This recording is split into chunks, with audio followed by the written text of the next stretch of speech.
नमस्कार दोस्तों, मैं पारुल चौहान आप सभी का स्वागत करती हूँ आपके अपने प्यारे से परिवार रोजगार विद अंकित में। कैसे हैं आप सभी? उम्मीद कर रही हूँ अच्छे होंगे। जल्दी से आप सभी लाइव आ जाएंगे, सेशन के साथ जुड़ जाएंगे ताकि मैं क्लास को स्टार्ट कर सकूं।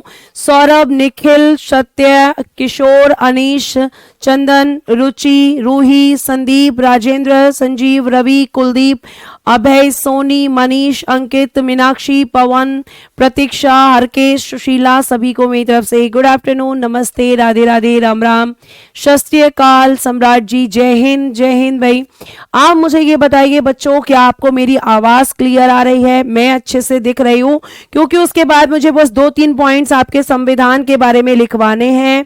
ज्यादातर पॉइंट्स को बच्चे हम कल की क्लास में डिस्कस कर चुके हैं, तो जब हम कल की क्लास में उसको डिस्कस कर चुके हैं तो आपसे फिर मैं उसका रिवीजन करवाऊंगी, क्योंकि मैंने कल आपको प्रॉमिस किया था कि मैं पूरा कंप्लीट होने के बाद भाई आपका रिवीजन भी करवाऊंगी, तो रिवीजन भी हम लोग करेंगे।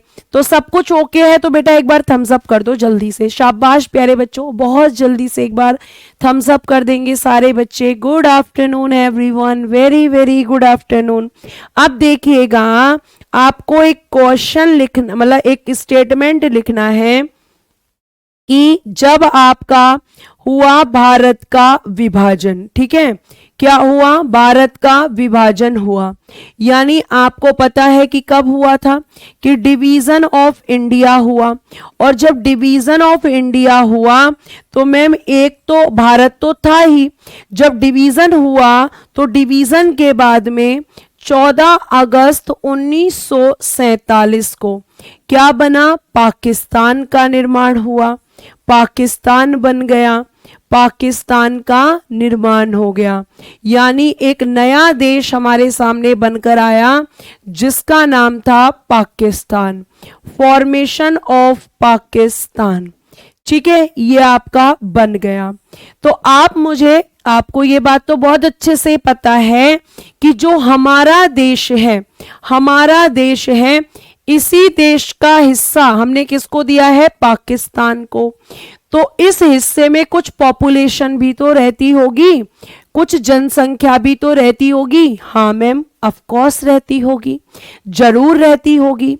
तो जब ये पाकिस्तान बना तो भारत की जनता से ये कहा गया था कि अगर आप पाकिस्तान में जाना चाहते हो तो आप पाकिस्तान में जाओ, और अगर आप भारत में रहना चाहते हो तो आप भारत में रहो, आपकी मर्जी है।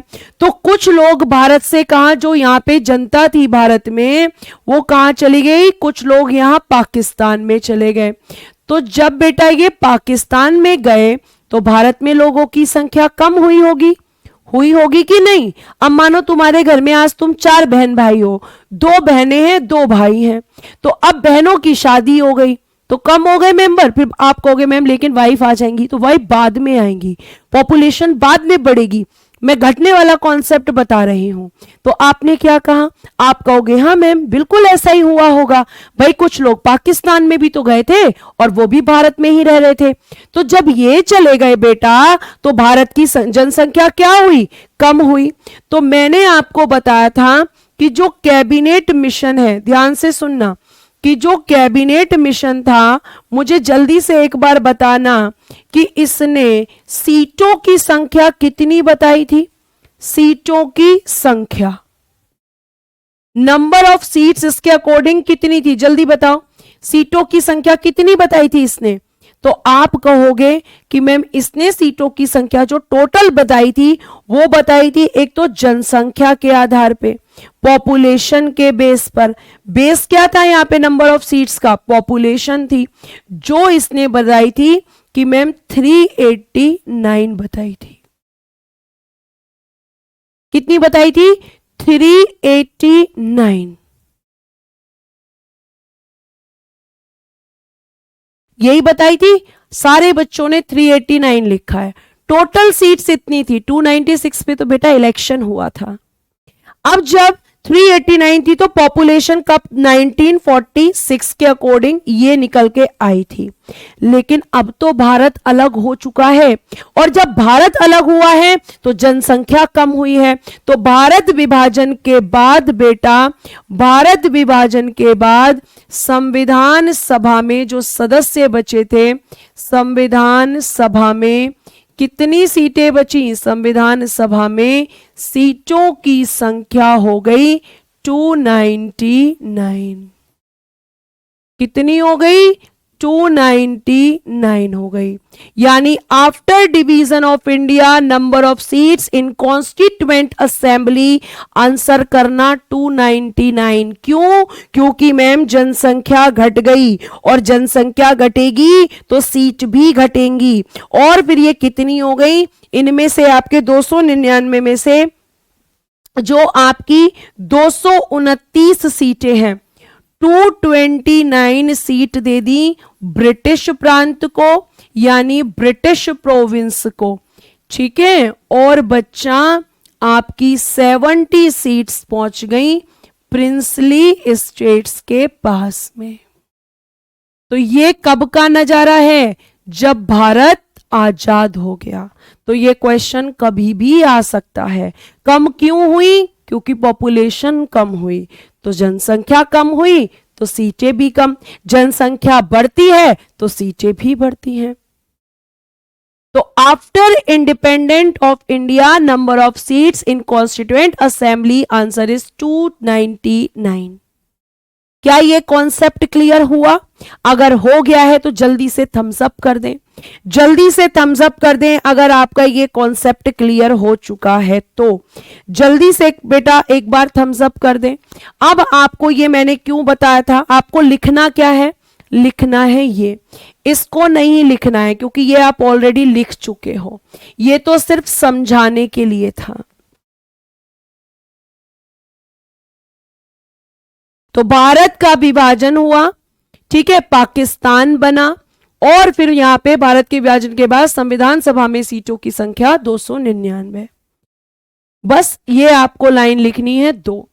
उसके बाद में बेटा अगर मैं आपसे बोलूं, क्वेश्चन पूछा जाता है भारतीय संविधान का जनक किसे कहा जाता है? भारतीय संविधान का जनक, फादर ऑफ इंडियन कॉन्स्टिट्यूशन,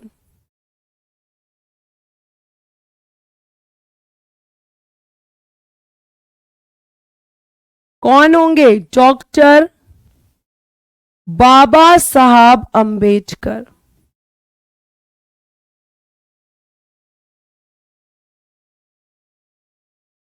ये भारतीय संविधान के पिता हैं, ठीक है, भारतीय संविधान के पिता हैं। और अगर मैं पूछूं कि विश्व के संविधान का जनक किसे कहा जाता है?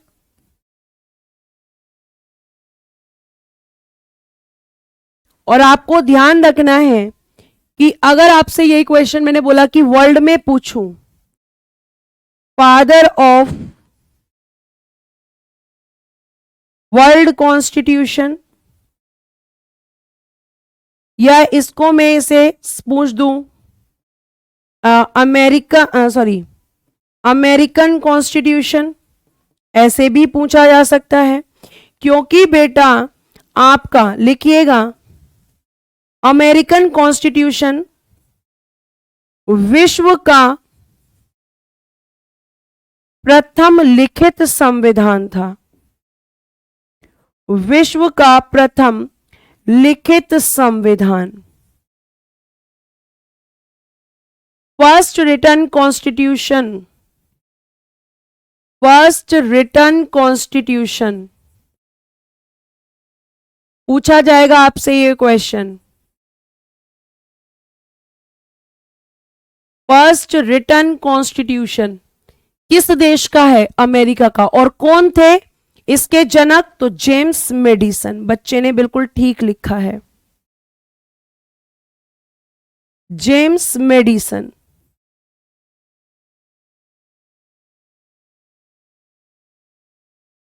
James medicine. बच्चे ने बिल्कुल सही उत्तर दिया है, क्योंकि विश्व में पहला लिखित संविधान किसी देश का था, तो वो किसका था? अमेरिका का। ठीक है। और अगर मैं आपसे यहां पे और भी बातें करूं इसके बारे में, तो अगर मैं आपसे पूछूं कि भारत का संविधान कैसा है, मतलब अगर मैं पूछूं विश्व का सबसे बड़ा संविधान कौन सा है, विश्व का सबसे छोटा संविधान किसका है, और विश्व में अलिखित संविधान किस देश का है, लिखिए फटाफट, इतना लिखिए जल्दी से, जल्दी से।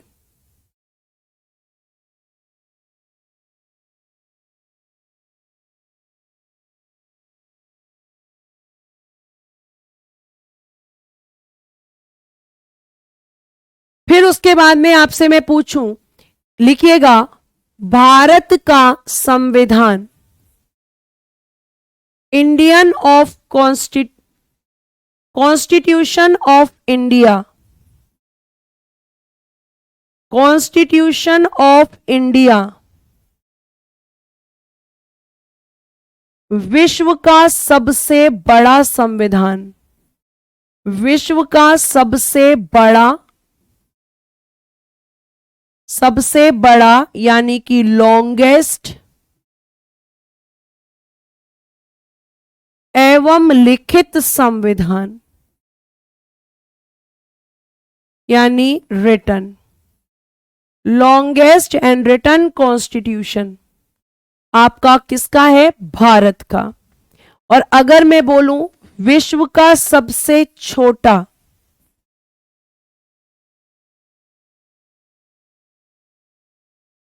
Smallest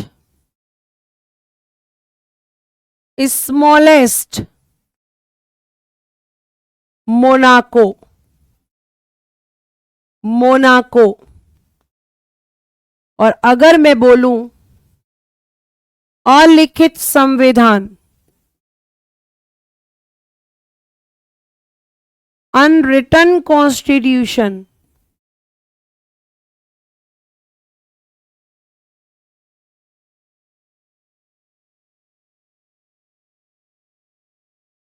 Britain. लिखिए फटाफट।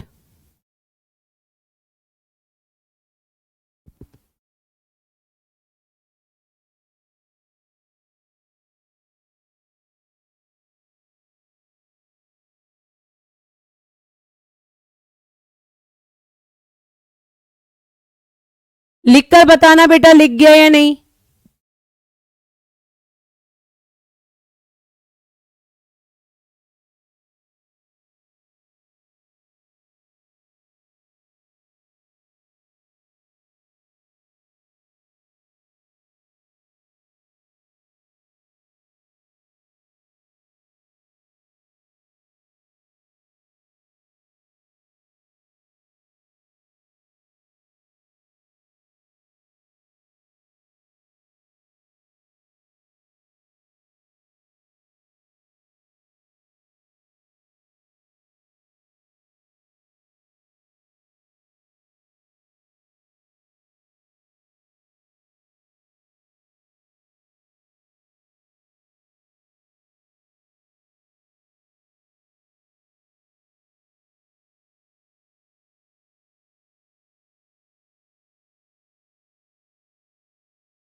Sorry sorry sorry sorry sorry sorry sorry बच्चों, अभी आ रही है आवाज? अभी आ रही है आवाज?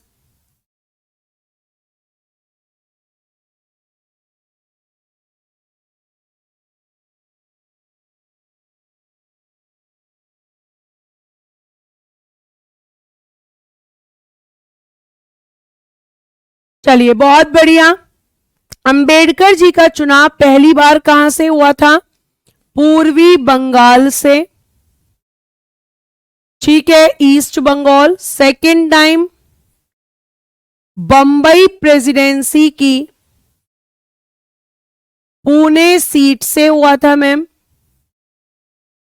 पुणे सीट से, बहुत शाबाश। त्यागपत्र किसने दिया था इसके लिए? इसके लिए त्यागपत्र किसने दिया था बताइए? अंबेडकर जी का चुनाव पहली बार कहां से हुआ, दूसरी बार कहां से हुआ, और दूसरी बार के लिए पुणे की बंबई प्रेसिडेंसी की सीट से किसने त्यागपत्र दिया था बताइए जल्दी से। मैम पहली बैठक बहुत बढ़िया, 9 दिसंबर 1946 को। अध्यक्ष कौन थे? तो आप कहेंगे डॉक्टर सच्चिदानंद सिन्हा। मुझे त्यागपत्र वाले बंदे का नाम बताइए, किसने त्यागपत्र दिया था? अंबेडकर जी के लिए किसने त्यागपत्र दिया था? Answer MR. जयकर। बहुत बढ़िया। किसने दिया था? एम.आर. जयकर ने दिया था। क्या बात है। उसके बाद अगला क्वेश्चन, उद्देश्य प्रस्ताव कब पेश किया गया था? उद्देश्य प्रस्ताव कब पेश किया गया था बताइए जल्दी से। उद्देश्य प्रस्ताव कब पेश किया गया, किसने पेश किया और स्वीकार कब किया गया? बहुत बढ़िया। कब पेश हुआ? तो मैम 13 दिसंबर 1946 को संविधान सभा की तीसरी बैठक में पंडित जवाहरलाल नेहरू जी ने पेश किया था और इसे स्वीकार किया गया था उद्देश्य प्रस्ताव को 22 जनवरी 1947 को। ठीक है, सारे आंसर जिस बच्चे को आ रहे हैं वो सब आंसर करते चले जा रहे हैं। और 13 दिसंबर को संविधान सभा की तीसरी बैठक हुई थी। अगला क्वेश्चन सुनिए बेटा और आंसर कीजिएगा। प्रारूप समिति का अध्यक्ष कौन था? प्रारूप समिति का आपको बताना है अध्यक्ष और साथ साथ बताना है कि इसका गठन कब हुआ और इसमें कुल सदस्य कितने थे। कुल सदस्य। प्रारूप समिति ने अपनी अंतिम रिपोर्ट कब दी थी? ठीक है, प्रथम वाचन कब से कब तक हुआ था? संविधान दिवस कब मनाया जाता है? संविधान दिवस कब मनाया जाता है? संविधान लागू कब हुआ? लागू कब हुआ? संविधान में कितने आर्टिकल, कितने शेड्यूल्स और कितने पार्ट्स थे आपके ओरिजिनल कॉन्स्टिट्यूशन में? आपको सबका आंसर अगर पता है तो देखो यहां आंसर्स की कतार लगाई है बच्चों ने। अध्यक्ष थे डॉक्टर B.R. अंबेडकर साहब। बहुत शाबाश बेटा। गठन हुआ था 29 अगस्त 1947 को। कुल सदस्य थे 7, 1+6 के हिसाब से। अंतिम रिपोर्ट कब दी थी इसने? अंतिम रिपोर्ट बताइए। प्रथम वाचन कब से कब तक चला था? तो मैम 4 नवंबर 1948 से 9 नवंबर 1948। संविधान दिवस 26 नवंबर 1949। लागू 26 जनवरी 1950। ठीक है, सारे लिख दिए मैंने। आपने अभी तक नहीं बताया कि रिपोर्ट कब दी थी। बिल्कुल सही है, 26 अक्टूबर 1948 को। ठीक है, आर्टिकल कितने थे, शेड्यूल्स कितनी थी और पार्ट्स कितने थे? बहुत बढ़िया मैम, 395। शेड्यूल्स 8 और पार्ट्स थे 22। क्या यहां तक की बातें आपको समझ में आई?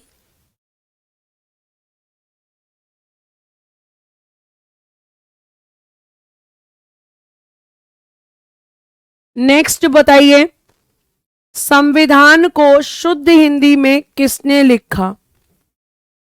शुद्ध हिंदी में किसने लिखा था? ठीक है, उसके अलावा बताइएगा संविधान का प्रकाशन कहां से हुआ था? संविधान की कितनी कॉपियां छापी गई थी? संविधान के बारे में बताइएगा कि इसकी सजावट किसने की थी? संविधान को इटैलिक में किसने लिखा था? और बताइएगा संविधान के लिए कुल अधिवेशन कितने हुए थे? कुल अधिवेशन, संविधान पे खर्चा कितना हुआ था और संविधान निर्माण में कितना समय लगा था? बस इतना काफी है रिवीजन के लिए। ऑल ओवर मैंने आपको दे दिया है यहां पर। तो खर्चा हुआ था लगभग 64 लाख रुपए, अप्रोक्सीमेट है ये, लगभग। समय कितना लगा था बताइए? 1000 कॉपियां छपी थी। देहरादून से प्रकाशन हुआ था। शुद्ध हिंदी में वसंत कृष्ण वैद्य ने लिखा था, वसंत कृष्ण वैद्य ने। ठीक है, सजावट नंदलाल बोस और राम मनोहर सिन्हा, लिख दीजिएगा, राम मनोहर सिन्हा नाम लिख दीजिएगा। इटैलिक में प्रेम बिहारी नारायण रायजादा, प्रेम बिहारी नारायण रायजादा। और कुल अधिवेशन 12वां हुआ था 24 जनवरी 1950 को। ठीक है, समय लगा था 2 वर्ष 11 माह और 18 दिन, और 18 दिन का। कितने क्लास में ऐसे बच्चे हैं जिसको इन सारे प्रश्नों के उत्तर आते थे? हाथ खड़ा करेंगे। और फिर आपका आज का अगला चैप्टर है, बहुत ही छोटा चैप्टर है जिसको आप संविधान में अनुसूचियों के नाम से जानते हैं, और वही मैं आपको आज पढ़ाने वाली हूं। और आप यहाँ पे एक हेडिंग देंगे प्यारी सी, जिसको हम कहते हैं अनुसूचियां, जिनको हम कहते हैं शेड्यूल्स।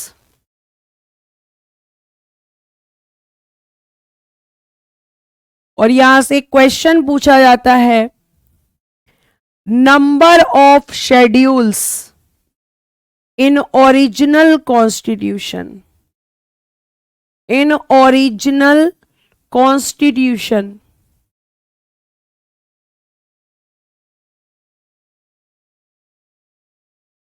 मूल संविधान में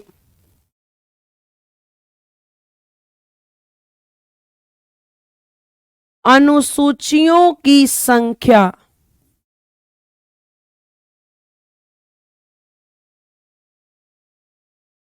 कितनी थी?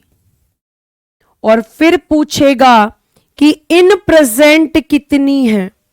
फिर पूछेगा इन प्रेजेंट भी बताओ, इन प्रेजेंट यानी कि वर्तमान में कितनी है। तो आप क्या आंसर करेंगे बताइए जल्दी। शेड्यूल्स पढ़ेंगे हम कि ओरिजिनल कॉन्स्टिट्यूशन के अंदर कितनी थी और इन प्रेजेंट कितनी है। तो बेटा इन प्रेजेंट तो हो जाएंगी 12, और ओरिजिनल कॉन्स्टिट्यूशन में मैंने अभी बताया है आपकी थी 8। बेटा ये क्यों लिखना है? ये तो रिवीजन है, ये थोड़ा ना लिखना है, ये नहीं लिखना है। आपको लिखने का काम जो करना था वो आपको यहां ये वाला स्लाइड लिखना था, और ये वाला स्लाइड में आपको केवल यहां तक लिखना था। ये सब नहीं लिखना है, ये तो रिवीजन है। इसके बाद रिवीजन करवाया, ये सब तो तुमने लिखा हुआ है पहले से। ठीक है, अब बात करते हैं कि हमारी प्रथम अनुसूची क्या कहती है। प्रथम अनुसूची केवल एक बार पूरा लिखूंगी, फिर नंबरिंग कर दूंगी बस सेकंड थर्ड। ठीक है, यानी कि फर्स्ट शेड्यूल। तो फर्स्ट शेड्यूल कहती है कि हमारा जो प्यारा सा भारत देश है, इस भारत देश के अंदर 28 राज्य हैं, 8 स्टेट्स हैं और 8 केंद्र शासित प्रदेश हैं।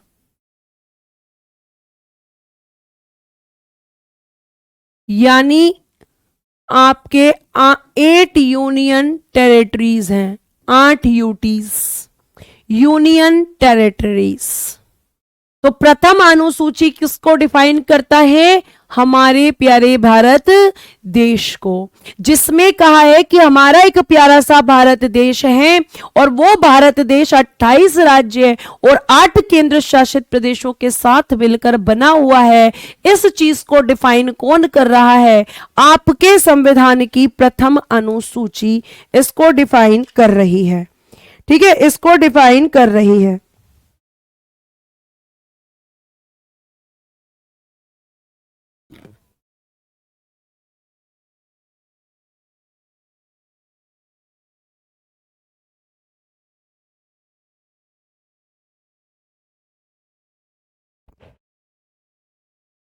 ठीक है,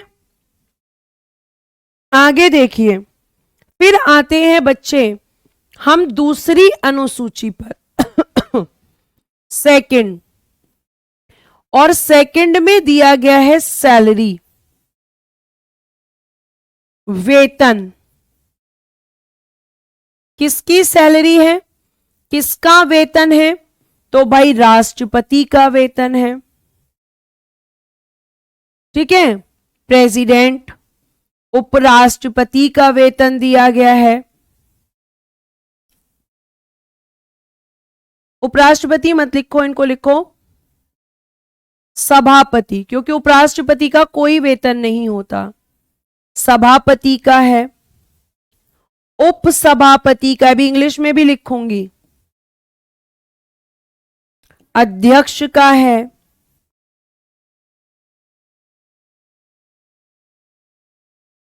राष्ट्रपति मतलब president, vice chairman, vice chairman,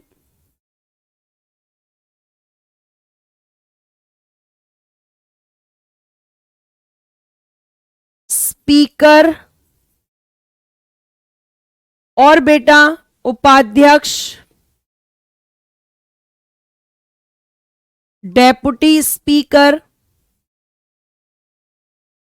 अब देखो यहां एक बात सुनना, लो आपके राज्यसभा और विधान परिषद के सभापति और उपसभापति दोनों की सैलरी है, और यहां पर लोकसभा और विधानसभा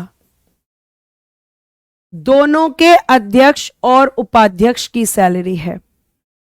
ठीक है, उसके अलावा किसकी सैलरी रहती है और किसकी सैलरी रहती है?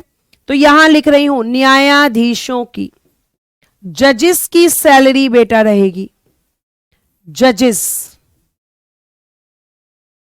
और किसकी रहेगी? कैग की।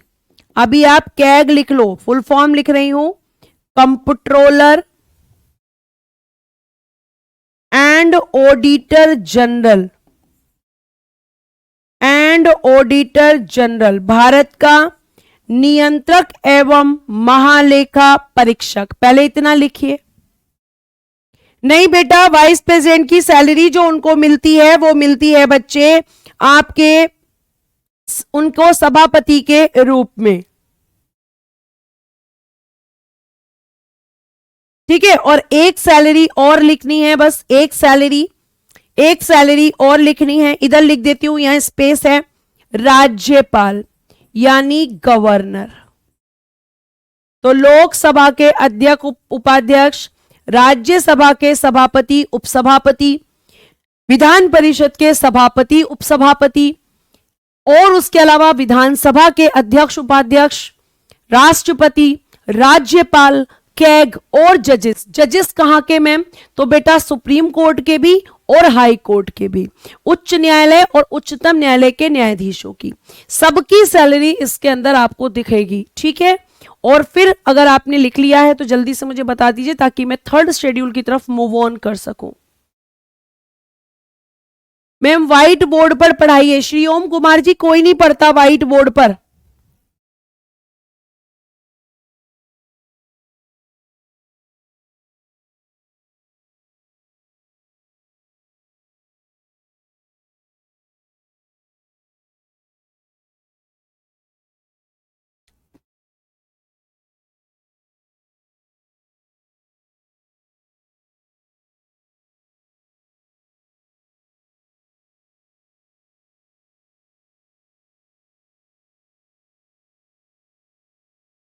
ठीक है, तो इन सबको सैलरी दी जाती है। बात किस में है? सेकंड शेड्यूल के अंदर।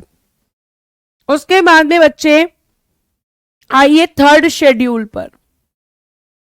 थर्ड शेड्यूल में एक ही बात है बहुत शानदार, वो है ओथ, शपथ।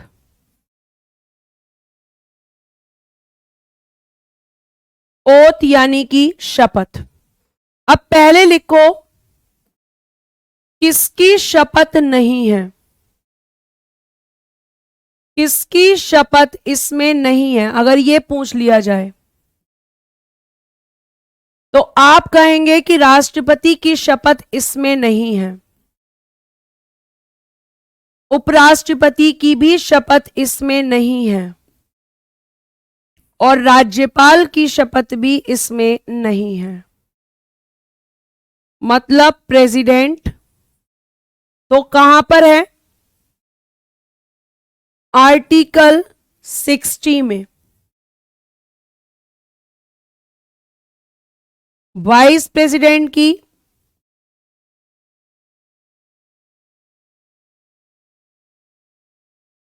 आर्टिकल 69 में है, और गवर्नर की शपथ आर्टिकल 159 में है। ये तीन ऐसे अधिकारी होते हैं जिनकी शपथ शेड्यूल 3 में नहीं होती है। नहीं होती है, ये कभी भी पूछा जा सकता है। तो किस किस की होती है? एमपीस। अब लिखना किसकी होती है, किसकी होती है, तो लिखिएगा एमपीस की होती है, यानी संसद सदस्यों की।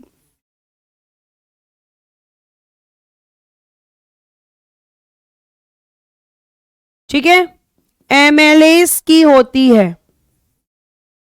मतलब विधानसभा के सदस्यों की,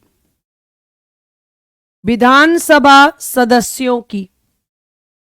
एमपी की full form member of legislative assembly, अभी लिख दूंगी मैं फुल फॉर्म। और आपके एमएलसीज की होती है, यानी विधान परिषद सदस्यों की। ठीक है, union and state ministers, union and state ministers की होती है। संघ एवं राज्य मंत्री,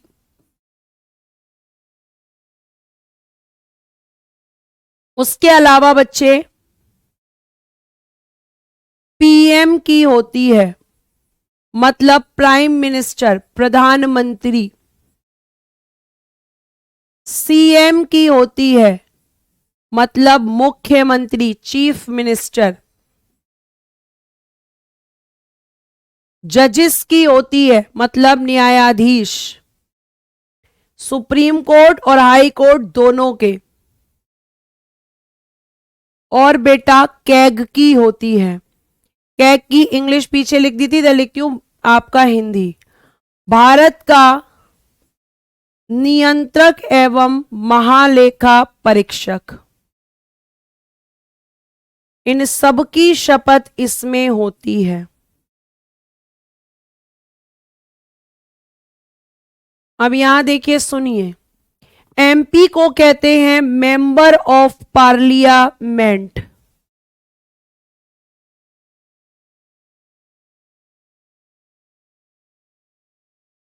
ठीक है, इसको कहते हैं member of legislative assembly, MLA. और इसको कहते हैं मेंबर ऑफ लेजिस्लेटिव काउंसिल, यानी विधान परिषद का सदस्य।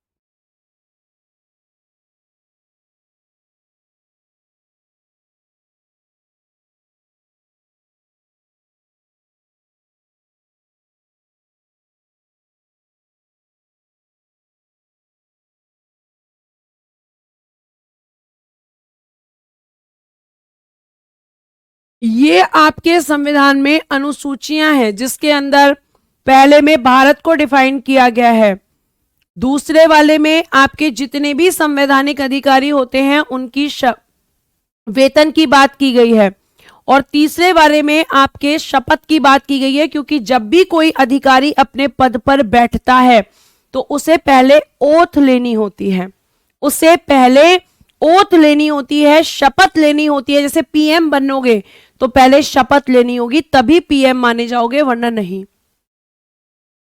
तो ये आपकी 3 आपकी अनुसूची हो गई। चौथा देखिए, चौथे में क्या है, इसमें बोला गया है राज्यसभा में सीटों का आवंटन, आवंटन लिखिएगा, allotment of seats, of seats in Rajya Sabha, किस किस के बीच में, इन राज्यसभा बिटवीन, इंग्लिश में पूरा लिख रही हूं, बिटवीन सेंटर एंड स्टेट,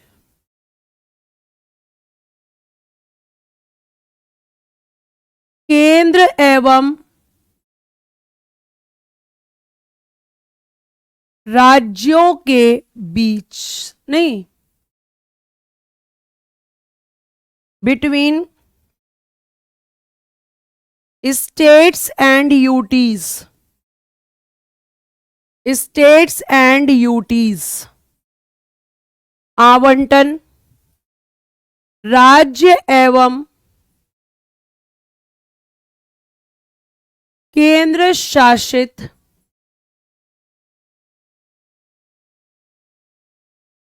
प्रदेशों के बीच। अब राज्यसभा का बेटा जब इलेक्शन होगा तो जैसे मैंने आपको संविधान सभा बताया था,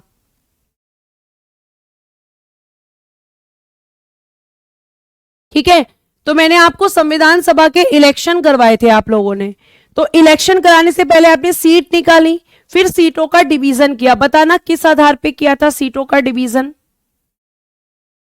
बताना किस आधार पे किया था, बताना किस आधार पे किया था। मैम सीटों का बंटवारा समझा दीजिए, ये समझ नहीं आता है। ठीक है, अभी समझाती हूं, अभी समझाती हूं। और शेड्यूल कैसे याद करें ये भी समझाऊंगी। शेड्यूल पूरी तो होने दो, तुम्हें 5 मिनट नहीं लगेगा शेड्यूल को याद करने में। जब किसी चीज को पढ़ाया जाता है तो उसे डिटेल में अच्छे से समझाकर पढ़ाया जाता है, रिवीजन करने में फिर समय नहीं लगता। अब मैं आपको बताती हूं कि सीटों का डिवीजन आखिर क्या होता है। सब लिख रहे हैं जनसंख्या के आधार पर, पॉपुलेशन आधार होता है। अब आप इसको छोड़ दो, अगर मैं आपसे नॉर्मल बोलूं कि मान लो मुझे इलेक्शन करवाने हैं, अभी लिख लेना, लेकिन अभी मेरी बात सुनना, इलेक्शन करवाने हैं तो इलेक्शन के लिए सबसे पहले क्या चाहिए, सीट चाहिए। क्या चाहिए, सीट चाहिए। अब जितनी जनसंख्या थी उसके हिसाब से मेरे पास 500 सीट है, तो ये 500 सीट तो पूरे देश की हैं, अब इनमें राज्यों का भी तो हिस्सा होगा, इनमें केंद्र शासित प्रदेशों का भी तो हिस्सा होगा, सबका हिस्सा होगा। अब हिस्सा कैसे निकलेगा? जैसे आपका एक यूपी राज्य हो गया, एक महाराष्ट्र हो गया, एक गुजरात हो गया, एक सिक्किम हो गया, इन सब का हिस्सा होगा। तो हिस्सा कैसे निकालेंगे? तो आप कहोगे मैम जनसंख्या देखेंगे। अगर यूपी में सबसे ज्यादा जनसंख्या है, सबसे ज्यादा सीट, सिक्किम में सबसे कम है तो सबसे कम सीट। तो जनसंख्या के आधार पर सीटें बेटा निश्चित की जाती हैं। जहां जितनी जनसंख्या होगी, पहले पूरे देश की पॉपुलेशन का आंकड़ा निकाला जाता है और फिर राज्यों की जनसंख्या के आधार पर सीटों का डिवीजन होता है। क्योंकि जब तक आप सीटें बांटोगे नहीं, तब तक इलेक्शन कैसे होंगे? भाई लोकसभा के इलेक्शन जब होते हैं तो आप कहते हो कि लोकसभा में 545 सीटें हैं, तो 545 एमपी खड़े होते हैं ना, तभी तो लोकसभा बनती है। ऐसे ही राज्यसभा है, राज्यसभा में कितने एमपी होते हैं? 245 है। तो 245 एमपी कहां से आएंगे? कुछ राज्यों से आएंगे और कुछ केंद्र शासित प्रदेशों से आएंगे। और 245 सीटें किसकी हैं? पूरे देश की हैं राज्यसभा में। तो यहां पे जो सीटों का आवंटन हो रहा है, जो डिवीजन हो रहा है, साफ साफ लिखा है कि मैम राज्य और केंद्र शासित प्रदेशों के बीच हो रहा है। तो आपके पास कितने राज्य हैं? 28 राज्य हैं, अभी तो बताया मैम आपने। तो इन 28 राज्यों को दी जाएंगी सीटें। लेकिन यूटी कितने हैं? यूटी 8 हैं। 8 यूटीज को मिलेंगी? मैं बोलूंगी नहीं, नहीं, केवल 3 को दी जाएंगी, केवल 3 को आवंटित होंगी, केवल 3 यूटीज को। और वो 3 कौन कौन से हैं? एक का नाम है दिल्ली, एक का नाम है पुदुचेरी और एक का नाम है आपका जम्मू कश्मीर। जेके का मतलब है जम्मू कश्मीर। और अब आप कहोगे कि बाकी 5 को क्यों नहीं मिली? बाकी 5 ने क्या खराब काम किया है? तो बेटा जी ध्यान से सुनना, एक लाइन लिखवा रही हूं, नोट डालकर अपनी कॉपी में लिख लेना, लिख लेना कि जिस राज्य या विधानसभा में जिस राज्य या केंद्र शासित प्रदेश में, जिस राज्य या केंद्र शासित प्रदेश में विधानसभा होती है, विधानसभा यानी लेजिस्लेटिव असेंबली, लेजिस्लेटिव असेंबली, उसी को राज्यसभा में सीट मिलती हैं।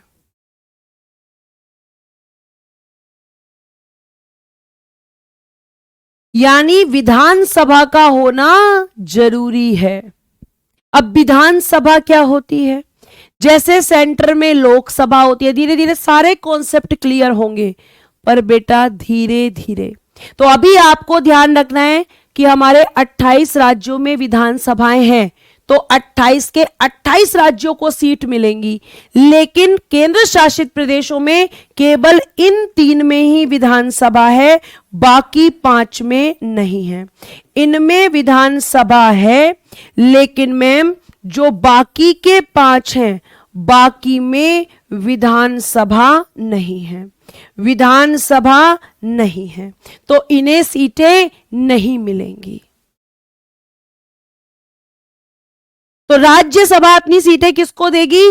कहेगी कि अगर तुम्हारे पास विधानसभा है तो मैं तुम्हें सीट दूंगी, और अगर तुम्हारे पास नहीं है तो नहीं दूंगी। अगर मैम किसी राज्य में ना हो तो राज्य को भी नहीं मिलेगी। तो विधानसभा का होना जरूरी है अगर आप राज्यसभा से सीट चाहते हो। ये यहां पे राज्यसभा सीधा सीधा बोल रही है, राज्यसभा संसद का एक सदन होती है, और आपको केवल याद रखना है कि शेड्यूल 4 में राज्यसभा में सीटों का आवंटन है।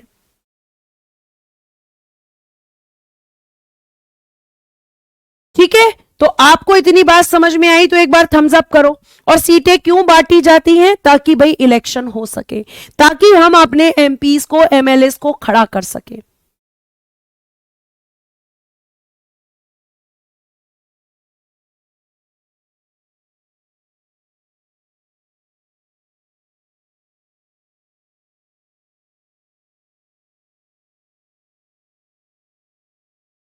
ठीक है, तो ये आपको लिखना है, ये वाली चीज लिख के और ये वाली चीज यहां लाइन से नीचे लिख दीजिएगा नोट डालकर। किस जिस राज्य में विधानसभा होगी वहां पे सीटें दी जाएंगी और जहां नहीं होगी वहां नहीं मिलेगी। तो यूटीज में केवल 3 में ही विधानसभा है, बाकी यूटीज में नहीं है, इसलिए बाकी यूटीज को सीटों का आवंटन भी नहीं है।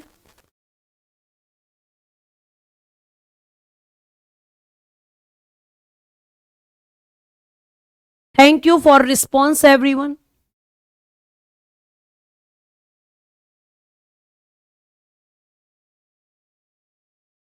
ठीक है, लास्ट शेड्यूल बताने जा रही हूं, देखना जरा। आपकी 5th शेड्यूल, ध्यान से सुनना। इसमें क्या कहा गया है? इसमें कहा गया है कि हमारे भारत देश के अंदर जितने भी एससी और एसटी हैं, पूरे भारत में क्या बोला है कि एससी और एसटी के क्षेत्रों यानी एरिया का प्रशासन और नियंत्रण administration and control, administration and control. तो पूरे भारत के जितने भी एससी एसटी के क्षेत्र हैं जहां पर अनुसूचित जाति और जनजातियां रहती हैं, उन क्षेत्रों का प्रशासन और नियंत्रण कैसे होगा, ये कौन बताएगा? शेड्यूल 5 बताएगी। आपकी अनुसूची 5 बताएगी कि एससी एसटी के जो क्षेत्र हैं उनका कंट्रोल पूरे भारत में जितने भी एससी एसटी हैं सबका। ठीक है, क्योंकि अब मैं जब आपको 6th लिखवाऊंगी तो वो आपको सेम दिखेगी, तो आप कहोगे ये तो दोनों एक ही हैं। नहीं, इसमें बात की गई है एसटी के केवल एसटी की। पहला डिफरेंस, एसटी के क्षेत्रों का प्रशासन और नियंत्रण। लेकिन मैम ये तो ऊपर भी हो रहा है, तो यहां पे क्या जरूरत थी अलग से? तो बेटा यहां पे अलग से केवल एसटी की बात की गई है, और एसटी के 4 राज्यों, ट्रिक याद रखना, एटीएम में आप पैसा निकालने जाते हो एटीएम में तो लिखिएगा असम, त्रिपुरा, मेघालय और मिजोरम। यही अंतर है। पहले वाले में एससी एसटी दोनों, दूसरे वाले में केवल एसटी। पहले वाले में पूरे भारत के एससी एसटी और दूसरे वाले में केवल 4 राज्यों के एससी एसटी के प्रशासन और नियंत्रण की बात है। मैम यूनियन टेरिटरी क्या होता है? बेटा यूनियन टेरिटरी के नाम लिखवा देती हूं, नहीं तो तुम्हारा जीवन दुख में रहेगा, और जो कि मैं चाहती नहीं हूं। आप पहले का नाम लिखिएगा, दिल्ली आपका एक केंद्र शासित प्रदेश है। दूसरा लिखिएगा पुदुचेरी एक केंद्र शासित प्रदेश है। तीसरा लिखिएगा अंडमान एंड निकोबार, अलग से लिख लीजिएगा जिस बच्चे को नहीं पता। इतना तो बेटा आपको मैप देखना चाहिए इंडिया का, अंडमान एंड निकोबार। चौथा लिखिएगा लद्दाख, और 5वां लिखिएगा जम्मू कश्मीर, जम्मू कश्मीर। छठा लिखिएगा लक्षद्वीप। 7वां लिखिएगा चंडीगढ़। और 8वां लिखिएगा बेटा दादर नागर हवेली एंड दमन द्वीप। ये रहे आपके 8 केंद्र शासित प्रदेश, जिनमें से केवल कितने में विधानसभाएं हैं? दिल्ली, पुदुचेरी और जम्मू कश्मीर में। इन्हीं में क्यों है, बाकी में क्यों नहीं? क्योंकि बाकी में इतनी पॉपुलेशन नहीं है। रंजन कुमार जी, क्या परेशानी है नोट्स बनाने में और आपको क्यों गुस्सा आ रहा है? उसका कारण क्या है? सब कुछ सीक्वेंस में लिखा है, आपको क्या समझ में नहीं आ रहा है कि क्या कैसे लिखना है? इस स्लाइड पे कोई एक्स्ट्रा बात नहीं है कि जो आपको समझ में नहीं आए। इस स्लाइड पे भी कोई एक्स्ट्रा बात नहीं है। भाई ये आपके केंद्र शासित प्रदेश हैं, मन है तो लिखो, नहीं है तो मत लिखो, ये तो लिखना ही है। इसमें क्या समझ नहीं आ रहा है?